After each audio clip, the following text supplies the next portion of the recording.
അപ്പൊ ഗൈസ് നമ്മളെ കുഴക്കട്ട ഇവിടെ റെഡി ആവുന്നുണ്ട്. നമുക്ക് അടുക്കളയിലോട്ട് പോവാം. ആവി കയറ്റി വെച്ചിട്ടുണ്ട്, നമുക്ക് അങ്ങോട്ട് പോവാം. ബാ. ആഹാ, നമ്മളെ ചെറുക്കണ്ട അടുപ്പ് ഇരുന്ന് തിളക്കിയാണ്. കണ്ടില്ലേ ഗൈസ്, പാപ്പ ഇവിടെ ഉണ്ട്. പാപ്പ എല്ലായിടത്തും ഹായ് പറഞ്ഞേ. അപ്പൊ പാപ്പാണ് ഇതിന്റെ ആശാൻ, കുഴക്കട്ടയുടെ ആശാൻ.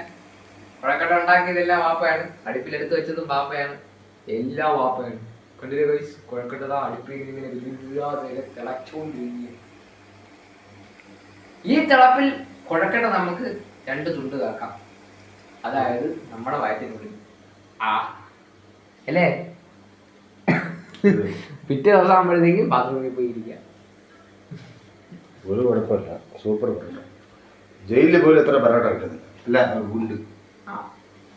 അടാ